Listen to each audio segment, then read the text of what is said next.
liftoff of the Delta rocket carrying Blast.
Good morning, everybody. Welcome to Discovery Festival 2021. My name is Lisa Davis, and I'm coming to you from Big Brothers Big Sisters of Central New Mexico and the Nexus Brewery, where we're broadcasting live this morning. So we have a great session for you this morning, presented by Amazon Future Engineers. And I think you're going to be blown away by all the many different kinds of jobs they have there and the amazing things that they're doing. So with that, I'm going to introduce Nicole, and she's going to introduce her team. Good. Hi, good morning, everyone, and welcome. I'm so excited to be here as part of this Discovery Festival. My name is Nicole Ramos, and I am a product manager with Amazon Future Engineer. And today we're going to present to you, let me get my screen share going, a class chat session. So this is a part of what Amazon Future Engineer does to help inspire future engineers, like maybe some of you in this audience, and give you a sense of what it takes to get into a career in tech. So welcome to our class chat. I just want to share a tiny bit about me so that you know I'm a real person. We are not all robots here at Amazon. I'm actually new to Amazon. I've started working with Amazon Future Engineer just this year in 2021, although I've been working for 15 or more years in education, technology, and data science. I'm the first in my family to graduate college, and a not so fun fact about me is that I'm afraid of heights. But enough about me. I'm going to tell you just a bit about Amazon Future Engineer and then introduce you to your guest speakers today. So Amazon Future Engineer is a social impact team at Amazon, right? We are here for a mission.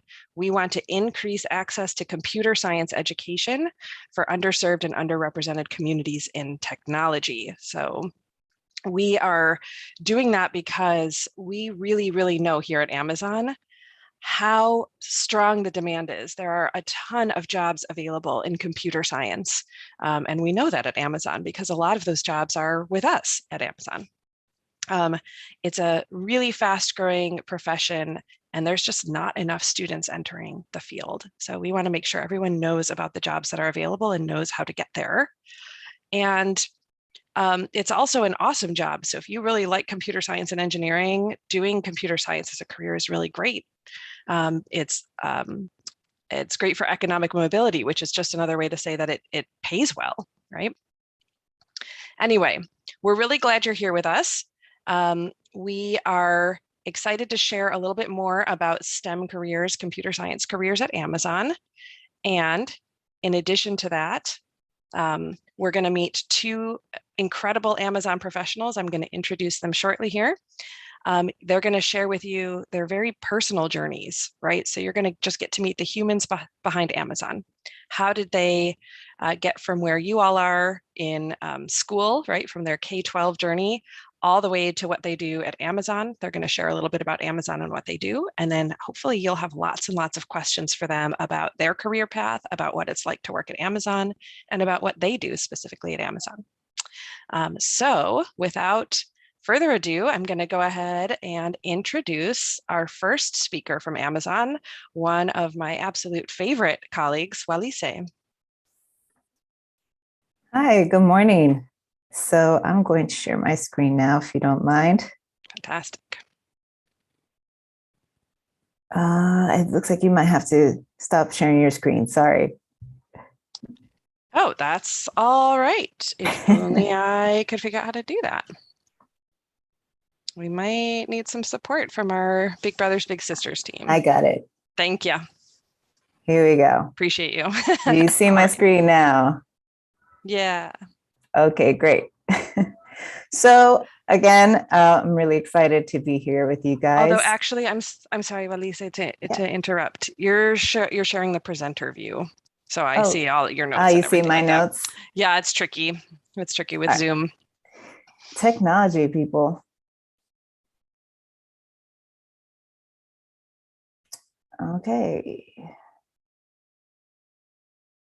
So it might not let me. So I'll share. If you still see my presenter, you still see the presenter view? Mm-hmm. Yep. Okay. Well, there you go. The slideshow. There you go. Yep. All right. Fantastic. All right. So a little bit about myself. Walise Almeida.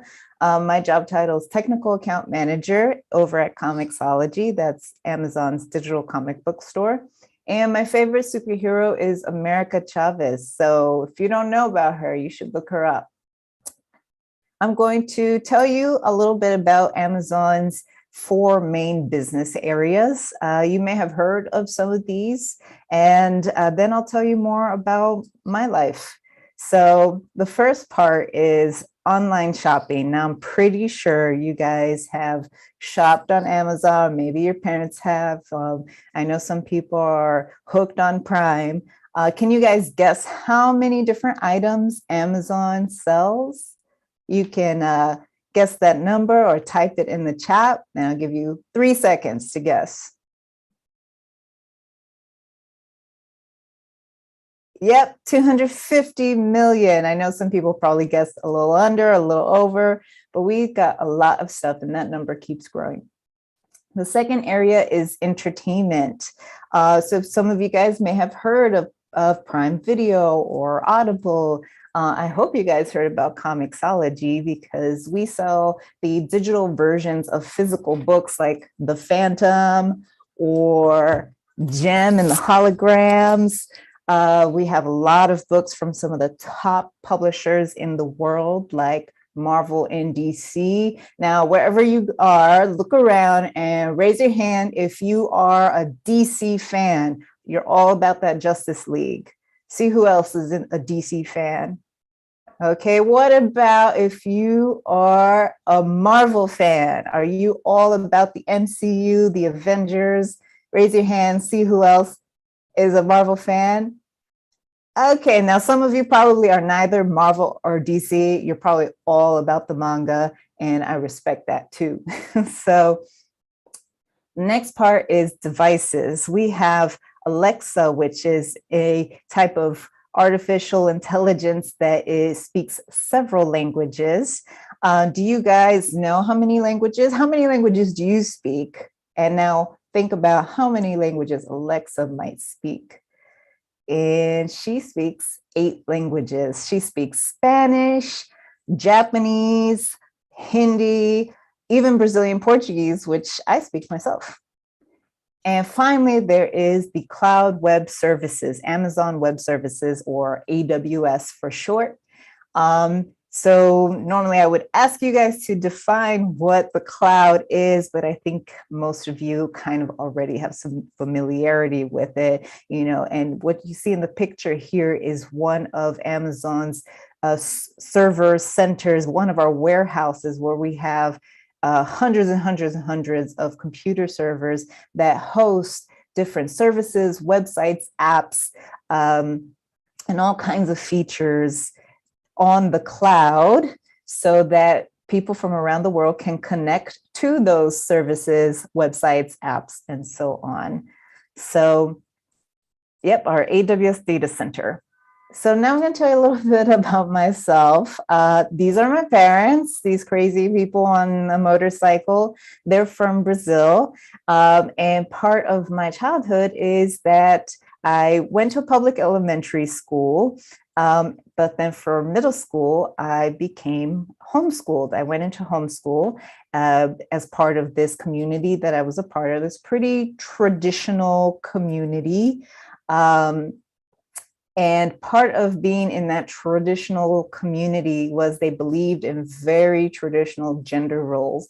So my homeschooling community wasn't quite, didn't quite give me that full curriculum that you might get in a public middle school, like not so much stuff about evolution or Shakespeare and so on. They really encouraged boys more than girls to go into STEM careers, science, technology, engineering, math.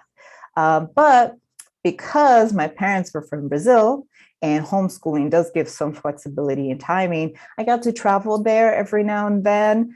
And I also got to spend time on some of my own passions. Now, one thing to mention about my parents having come from Brazil is that as immigrants trying to get the residency, they were at risk of deportation. So when I was a kid, going to school, I sometimes feel pretty anxious, pretty stressed about whether or not my parents would get taken away. So I just bring that up because I want people to know that just because you're a happy kid doesn't mean that you have some worries and some pressures that you're going through as well. I'm pretty sure some of you can relate to that. So talking about my flexible timing, one of the things I got to do was this radio program show for a whole year from when I was 14 to 15 years old. And I got to put together the songs that I would play and current events that I would talk about, and people would call in, like maybe 2 people would call in. And my dad made this really embarrassing flyer that you see there on the left that he was sharing with everyone so that they would come in and listen to my little radio show in Homestead, Florida. I grew up in Miami, Florida, by the way. And I decided as part of working at that radio station that I really like communications. And I looked around and realized that journalism was a career that was fairly acceptable to my community and one that was pretty exciting to me. And so I wanted to go to college and study journalism, but there was one problem. To get into college, you have to take a college entrance exam, and I sucked at algebra. I did not do good. I took a practice exam and completely failed the math part of the college entrance exam. So one thing that my parents taught me was ask for help. If you don't know how to get there, how to do it, ask for help and see what happens. So my best friend's mom, I asked her for help and she tutored me for free and she helped me pass the college entrance exam. I enrolled at Miami-Dade Community College and I did a program called dual enrollment. In Florida, what the dual enrollment program does is it pays for up to 6 credits of classes per semester while you're still in high school. So I took 3 years, a very long time, to finish my AA, my Associates in Arts degree at Miami-Dade Community College, all paid for by the Florida government. And when I finished my AA, I also finished high school in homeschool. So if you guys are interested in community colleges, definitely ask about that because I think it was a great experience and there's much more financial aid available at community colleges. After that, when you finish your AA, you have to transfer over to a four-year university in order to get a bachelor's degree. So I went to a college advisor, and I was pretty young. I was the only kid in the room that didn't have her parents with her. My transcript was probably unorthodox. And the advisor looked at me and I told her, I want to apply to some good universities to increase my chances of employment. How about an Ivy League university? And she looked at me and said, an Ivy League school would never accept you. I wish I understood exactly why she said that, but I believed what she said. And I didn't even try to apply to any Ivy League schools, even though I really wanted to. So instead, I applied for schools only in Florida, and I figured maybe it was better to stay closer to home. I went to the University of Miami, and when I graduated with my bachelor's degree in 2008, we were in the middle of an economic recession. That means that there were no jobs, barely any jobs in journalism available. And so I talked to the dean of the journalism school, and he said, well, stay in school, get your master's degree. And I did that. But the problem was, because I wasn't that great at applying for scholarships, I applied for scholarships by myself. I didn't listen to my parents' advice and I didn't ask for help. So I really didn't get any scholarships. Instead, I got student loans and I had about $75,000 in loans. I told the dean of the school, all right, I have all these loans and I want to finish this master's degree so I can, have a good chance of getting a job and moving on with my life, but I got no money. I can't pay for this. And I'm going to have to quit this program so that I can also help my family out and pay for, house bills and the car and stuff like that. So I asked the dean, can you please help me some way? And he said he would look into the school's budget and see if there was wiggle room. A few weeks later, he came to me and he said, don't worry about it. There's room in the budget. The rest of the program is free. And he helped me find an on-campus job that paid like $12 an hour so that it was enough money for me to pay for food and transportation.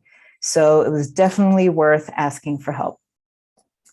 Then I graduated and I went for all kinds of internships and gigs and fellowships and grants, any opportunity that I had to do journalism work, to build a website, to do content and work with technology, however I could. And I worked at the Miami Herald, my first official job, as a public insight analyst. Part of being a public insight analyst was to use social media and survey tools to build a diverse community of regular people who I could interview and who I could survey and do some analytics work based off of the survey answers. So that's when I first started learning about data analytics.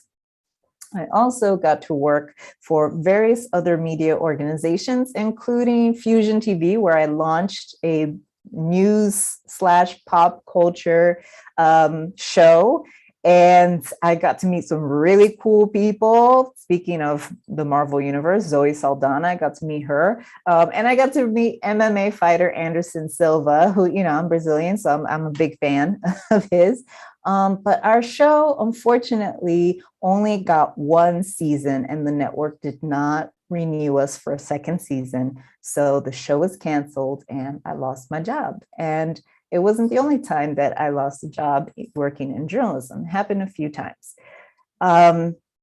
It was pretty devastating, but I kept on going, finding all the opportunities I could. And I worked for a facial recognition startup called Kairos. There, I managed their social media, helped with their marketing strategy, and learned a whole lot more about how to build a technology product and how to work with analytics. I decided while I was working there that I needed to learn more about technology, and I put it in my head that I was going to go to an Ivy League school. So you can see there in the picture, my class, I graduated from Columbia University last year in the middle of the pandemic from a master's program in technology management. And a little tip for you guys, a friend of mine told me that if you get a job at a college or a university, sometimes, not all the time, but sometimes those universities provide a tuition benefit. Some companies do that too, where they reimburse you for your tuition at a school. So I targeted Columbia University. I knew I wanted to work there so that I could try to get some kind of help with tuition, and so that I would have a good chance of getting into a good program over there. And that's the chocolate cake that I ordered for my graduation. It was pretty delicious. So now I work as a technical account manager, at Amazon. It was my first job out of graduating from Columbia. So about a year and a half that I've been there. And I help publishers like Marvel, DC, Dark Horse, Kodansha, Viz, publish their digital comic books or manga or graphic novels in our store. I also am familiar with our software and tools so that if the publishers have any trouble or if there's any technical issues that our customers see, then I can help resolve that. I can also collaborate, and I collaborate with our engineers, with our IT people to make our software and tools more efficient and to work better for us.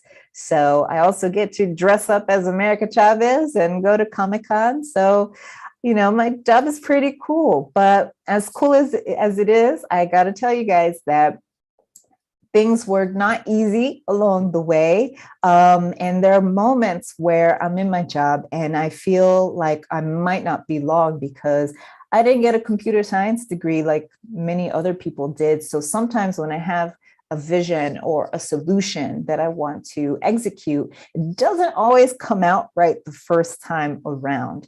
But what I've learned with anything in life is it's okay. Keep going. Keep practicing. You almost never nail it the first time around. And with patience, and if you're curious and willing to learn, you will get it over time. So you will get that Elsa cake done right over time. And that's my presentation.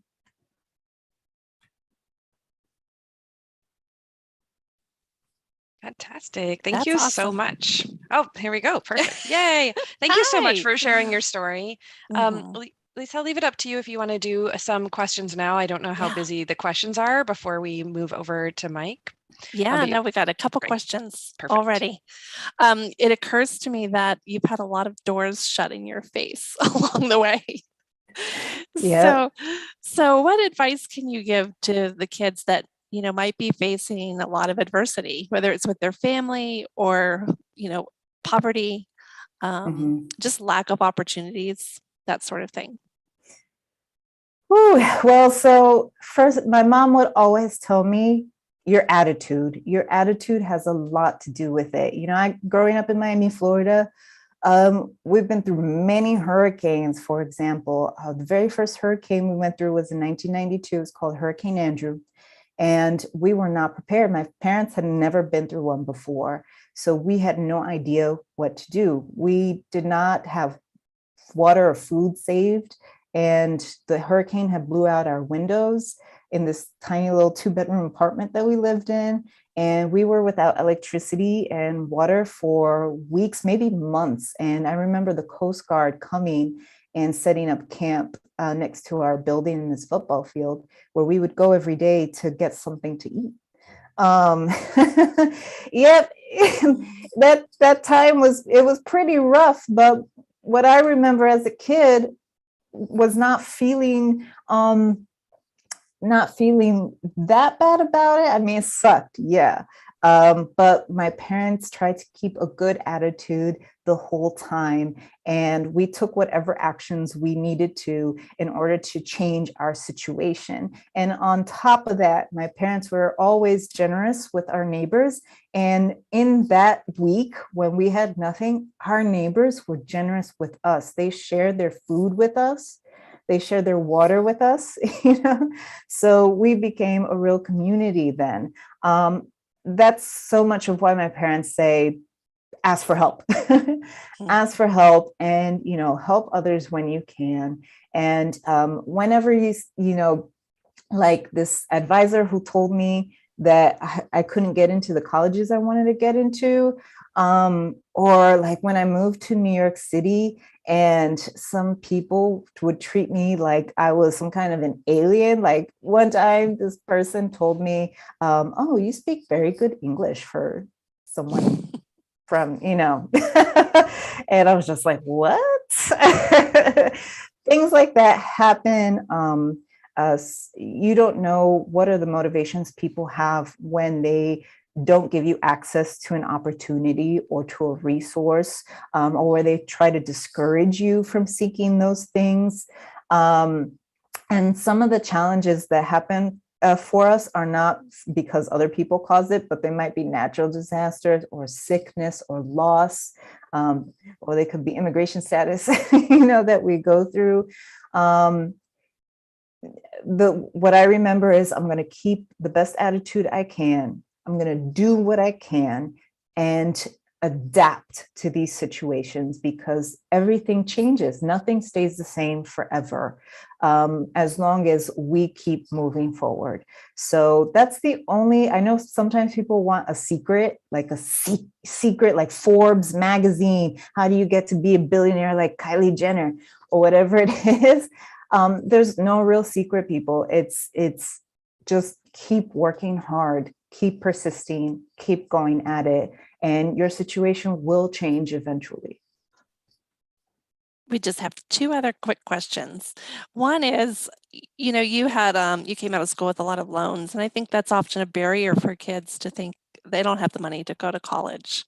So what are some words of advice you might have about getting scholarships or loans or pursuing, different ways of paying for college? Loans are not the worst thing in the world, but you don't want them to be your number one priority. First thing I recommend, because it is true that there have been some schools out there that were fined by the US government, or were in some kind of a lawsuit because they were being too aggressive in getting students to take out loans, instead of trying to offer financial aid first and then the student loan option. So be critical thinkers, ask questions. When you go to that college or that university on that tour, that campus tour, the visit, if you get to talk to them, or if you can write emails or call the financial aid office of the school and they start talking to you about loans, stop them, say, thank you, I do want to learn about the loans, but first, can you tell me about what financial aid services you have? Where is your list of scholarships? What partnerships do you have? Sometimes companies offer there you go. Nicole just posted a link to a scholarship that Amazon offers, $40,000. And it's not just corporate companies that offer scholarships. There are also a lot of nonprofits. There's the Pell Grants from the government. I had applied to about 100 scholarships and I did it by myself. And I thought that was enough.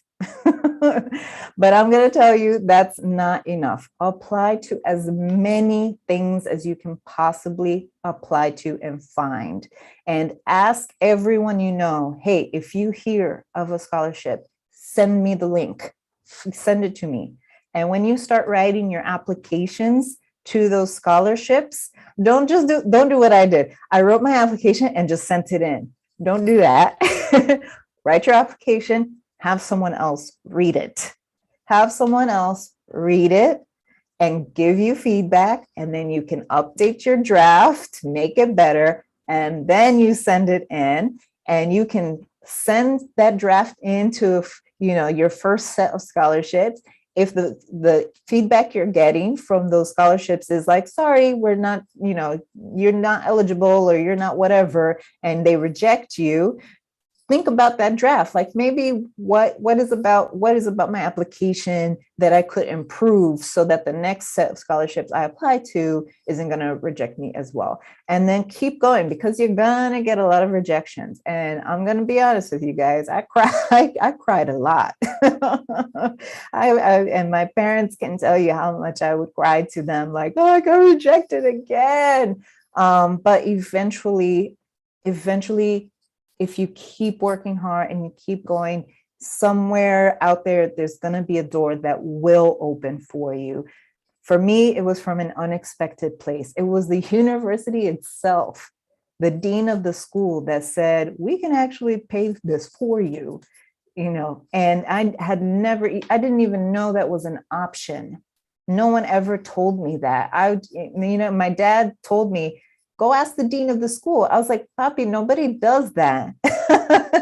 Everyone applies for scholarships. Nobody ever asks for money from the school. It's, you know what? It doesn't hurt. Do it. Ask the dean, what can they do to help you?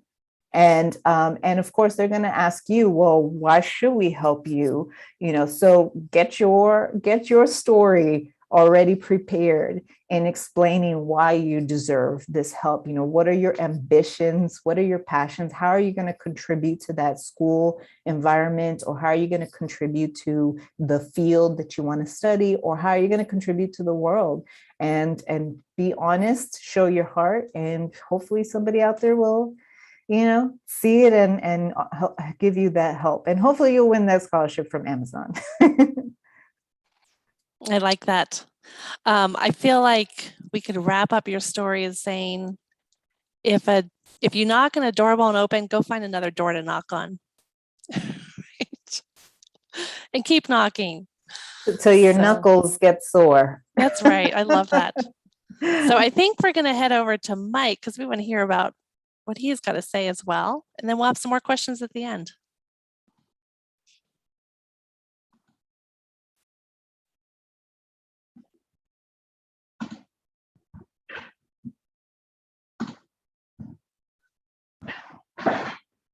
Morning, everybody. Looking forward to sharing a little bit about my story as well. And let's see, I don't know if I can share my screen.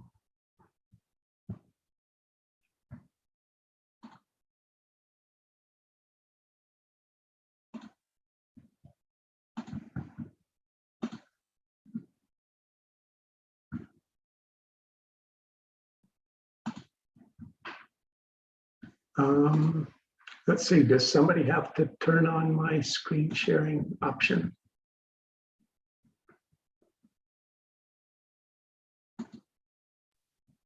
And if that doesn't work, Mike, I can share your slides for you.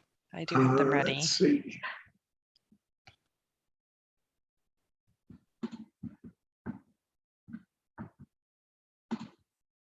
Oh, something's happening. All right.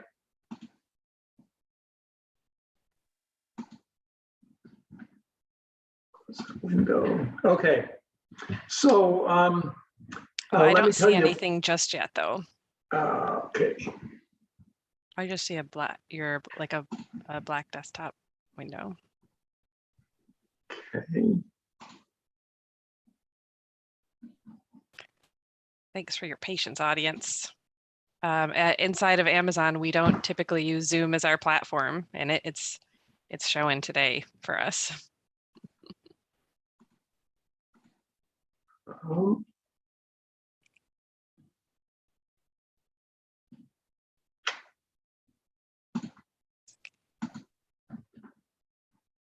Yeah, all I see is the black screen as well. Okay, here. Mike, would it be okay with you if I try to drive your slides? Sure. You just let me know when to advance for you, okay?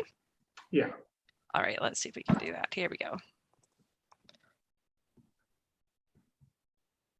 Okay, so maybe we can start for me on my slide number 8.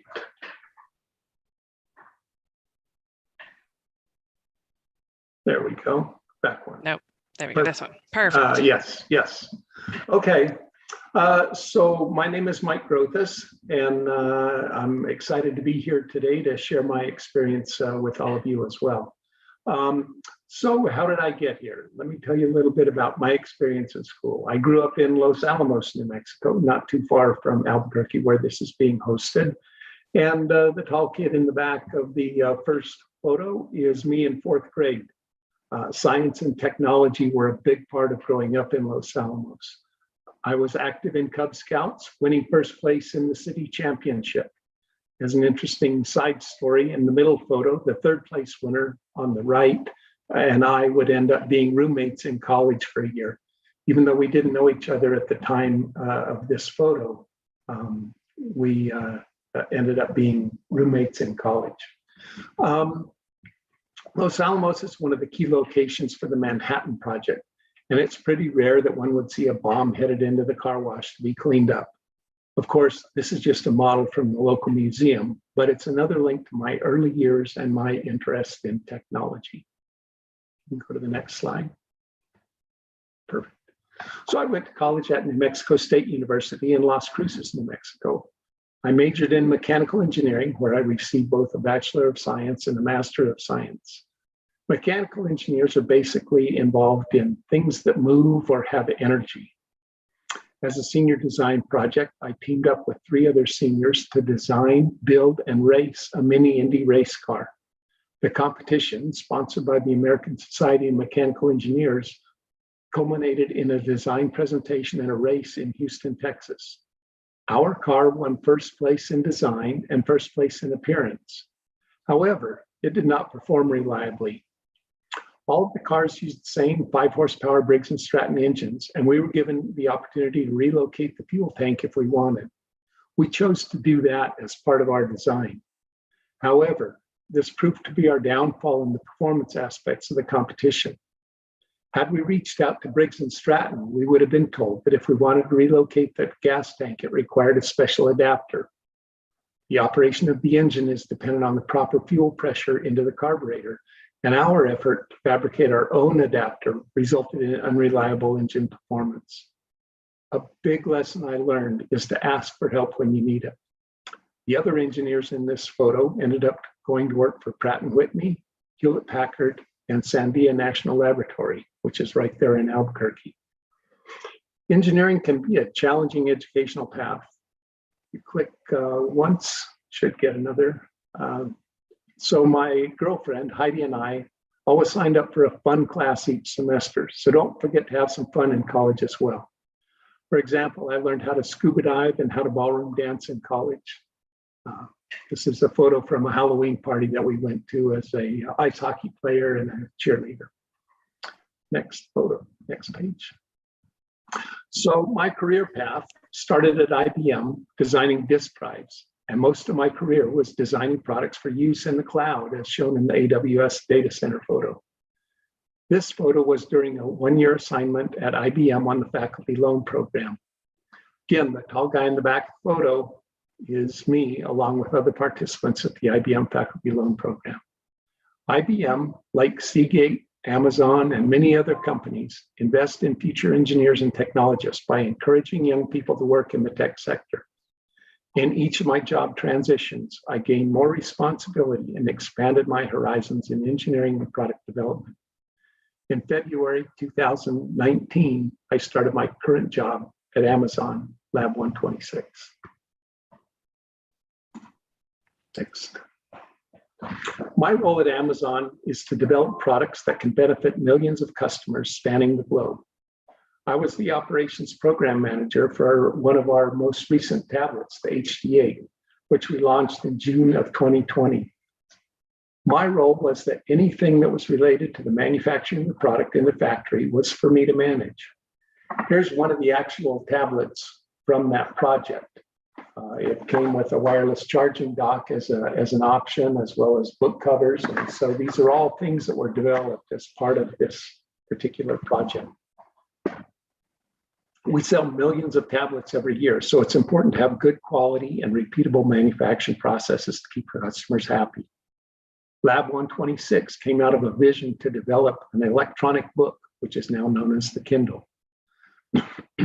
The products from Lab 126 now cover a much broader range and are often opportunities for us to present ideas for future products. I have an idea that I'm working on. Advance the slide once. And if my idea gets approved, it'll be something you can buy at Amazon.com. While we have secrecy about the products we develop before they're announced for sale, one thing about me is I like to ride bikes. And so my idea may have something to do with combining bikes and technology. That's the great thing about Amazon. In addition to my regular job, they're supporting me as an employee to be creative and follow my passion. Next slide. So what's it like to work at Amazon? First of all, I get to work on really cool products. Of course, I get a regular paycheck. And although COVID has had a huge impact on the world and the United States of America, other than working from home, it has minimal impact on my daily routine. As noted on the slide, I get to solve problems. The factory for my product is in China, so there are emails from my colleagues and our manufacturing partner in China that need to be addressed regularly. Component supply, as a result of the pandemic, has impacted our ability to meet demand for the products. Demand increased due to work from home and study from home, so this puts added pressure on continuity of supply for our production requirements. Although the product began shipping to customers in June of last year, it will continue to go through minor changes, so we need to validate that they'll meet the stringent Amazon quality and reliability requirements. I'm also working on a new product, and no, it's not yet my bicycle-related idea, but maybe someday. This means I have regular meetings now, all virtual, with my colleagues on the product. Our teams include over 100 people working directly on the product, so there are a lot of meetings over the course of my work week. My team includes people from multiple locations on the planet, so online meetings can be at odd times of the day. We use online tools to facilitate the meetings, much like this meeting. We also have online documents, which we use to collaborate. Remember the Amazon Web Services Cloud. That helps us all stay connected. Next slide.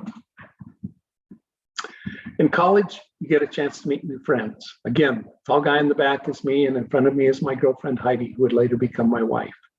To my right is my good friend, Dave Miller. Dave was a year ahead of me in college and had graduated with his degree in electrical engineering. Dave moved to Texas and was working as an electrical engineer in the utility industry. Heidi was also studying mechanical engineering and was working for the summer at an oil refinery in Texas, near where Dave was living. I was working in Los Alamos, operating heavy equipment for a construction company. This photo was taken during a visit to Texas that summer. Summers in Los Alamos are quite nice, and I was making better money as an equipment operator than Dave was as a degreed engineer. I had doubts that continuing my education was the best course for my future. Later that summer, after a rainstorm, I was laying in the mud under a dump truck, repairing the brakes, thought about my friend Dave in his office working on electrical utility products.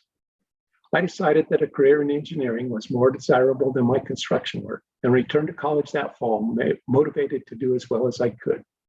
I stayed in college to get a master's degree while Heidi finished her bachelor's, and we both went to work at IBM upon graduation.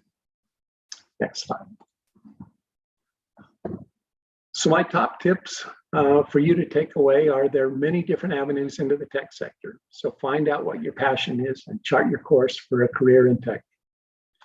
When you're facing obstacles, find a mentor or an advisor that you can talk to help you navigate forward. Ask the experts. You don't need to do it on your own.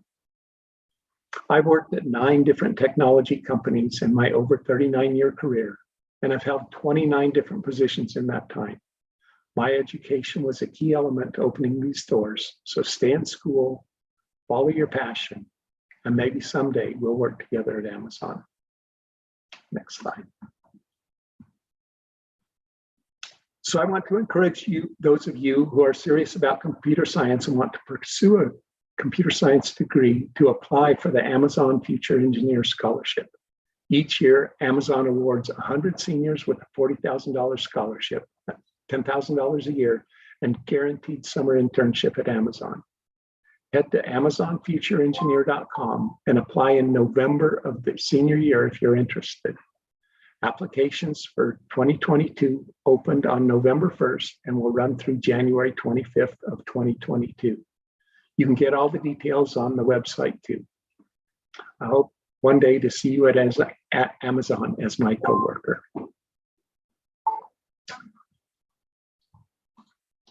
Last but not least, I want to make sure you know about our latest offering, Virtual Fulfillment Center Tours. We offer live interactive tours for students and educators to come see how computer science and engineering make the magic happen at Amazon. You'll discover how computer science, state-of-the-art engineering, and incredible people work together from the time you press order to when your package arrives on your doorstep. Tours are free and are offered 8 times a week. For teachers, we provide lessons plans and worksheets to help make this an incredible learning experience for everyone. Head to amazonfutureengineer.com/FC Tours and sign up for a tour today. So thanks everyone for chatting, and open up for questions. Great. Thanks, Mike. We do have a couple questions for you. Awesome. You mentioned working with people from other countries, specifically China. So how does that look like when you don't speak their language and you're working in different time zones and maybe different cultures? What's that like? That's a great question. One of the things is, English is one of the 9 languages that Alexa speaks, and English is a fairly common language in technology for us to all communicate with. So most of the meetings are always in English. And so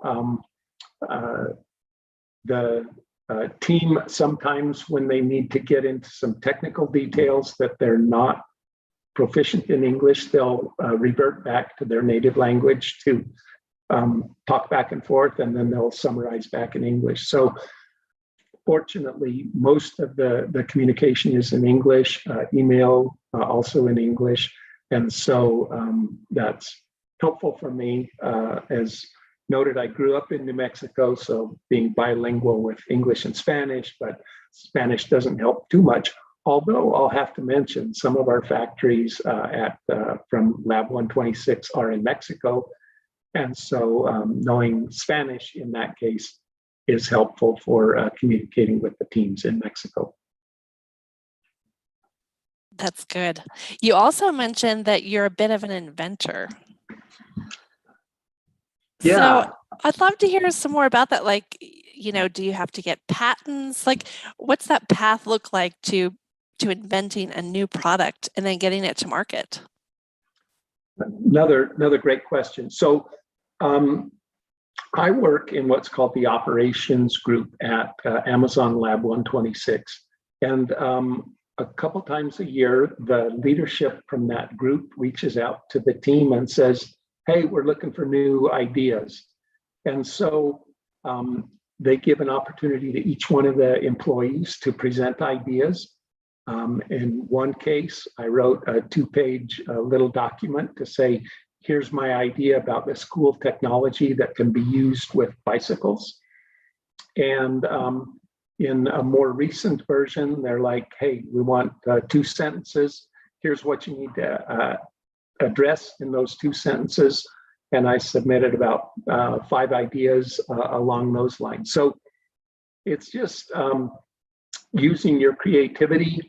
These are not things that Amazon Lab 126 currently has or does, but it's technology ideas that, I think would be cool. And so far, of all of those ideas, 4 of them have moved forward into the actual product development process. Not my ideas, but those of some of my colleagues. And you mentioned patents. During one of during the product where I developed the 8-inch tablet, we had a technical challenge. And I thought, oh, here's an idea that we can use that we could patent in order to help solve this problem. I worked with one of my colleagues in China, and we submitted the idea as a patent. And it goes through a review process within Amazon. And they said, oh, by the way, thanks for the idea, but unfortunately, somebody else already has presented this idea in the form of a patent. So we're not eligible to apply for a patent on it. But when you see new things like this and new ideas, it's always an opportunity for patents. That's really neat. We'll look for some future cool thing for bikes from you. Super secret. Yes, for now. For now. So I have another question. I don't know if you can answer it or maybe Nicole, but as part of the scholarship program, you also offer internships. And I wondered what they look like at Amazon. That's another good question. So I've been at Amazon about 2.5 years now. And one of the things that I got a chance to do when I was a fairly new hire is they had a program called Connections. And this was an opportunity to get to meet other people at Amazon. I mean, you meet kind of the team you're working with, but there are probably about 6,000 people working at Amazon Lab 126 today. And so this was an opportunity for me to meet some of the other people on some of the other teams. One of the teams was working on a robot for at home. You may have seen that announced by Amazon recently called Astro. And there was an intern, was a college student who happened to be working at Amazon for the summer and was working as a programmer for this product, which would later become Astro. And so it was a great opportunity to work on, leading edge technology in terms of, vision, artificial intelligence, all sorts of cool technology. And at the end of the summer, the student went back to University of Texas at Austin to continue his engineering degree. So lots of opportunities like that. This is just one opportunity at Lab 126 that I was personally aware of, but they're throughout the whole company, which we have, over 1 million employees worldwide. So lots of opportunities in all sorts of different areas. I like that. I want an Astro at my house. Does he do dishes? Doesn't do dishes. It's actually kind of a utility assistant, a robot that can help with if you have a senior in your home and you want to, or maybe they're in their home and you're somewhere away from them. It can remind them, take medicine, it can deliver medicines to them, can be a companion, checking in with them every day. So it's not yet the robot like you might have seen on the Jetsons or in some of the Marvel comics and the other things that you see out there. But, not too long from now, there may be products like that out there that my wife, we actually have an Astro in our home, and she's like, hey, when it can start vacuuming the house, then I'll be really interested in it, but not quite there yet. I love that. You said not yet, but it could be another intern that comes up through the program that teaches it how to vacuum. Yeah. And these are the kinds of ideas that employees are submitting through our operations group at Amazon Lab 126. And who knows what the next idea is going to come from, but certainly there are lots of opportunities to develop really cool products. I like that. Nicole, did you have any last comments, or actually any of you, some last words of wisdom to share with our audience?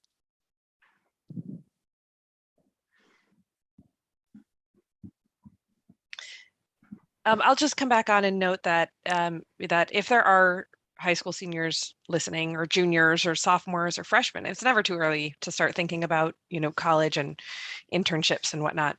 That the Amazon Future Engineer scholarship comes with that internship. It's between the first and second year of college. So after you finish your first year of college, for that summer, you'll be invited to a paid internship. And I can't stress that enough. There are lots and lots of internships that are underpaid or not paid at all. And Amazon thinks it's really, really important to offer that as a paid internship, because you will be working and contributing in meaningful ways and working to help solve problems at Amazon. And we have some really great videos online that you can hear directly from interns about what it was like for them to apply to the scholarship, to get through their first year of college, and then what it was really like, what they really did at Amazon for that summer, and what they enjoyed and what they didn't enjoy. So I posted the link in the chat. You're welcome to have a look. I encourage you to consider applying.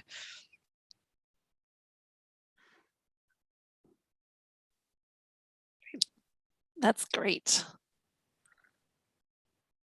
That's great. Thank you guys for your time today and your insight and your encouragement. We really appreciate it. Yeah, thank you so much for having us, having Amazon Future Engineer as part of this conference. I wish that we could all be in person together and I could get to meet some of the fantastic teachers and students who are on the line and just, offer our support. We are all very, very committed to making sure that if you want to pursue computer science as a career path, if you just want to learn more about it and explore it, there's tons of resources for you online, and we're here for you. That's why we exist at Amazon Future Engineer. And thank you, Mike and Walise, for sharing so much of your personal stories. The goal today was to really demonstrate how different pathways can look. And I love that there's these interesting connections between your stories, right? Like Walise, you're making the digital comic books available on the Kindle, and Mike, you're making the Kindle available physically, right? That cool digital product. And that both of you really shared, ask for help, right? Do not be afraid to ask for help. You don't have to know the solution to every problem. And like sometimes that is, well, most of the time, right?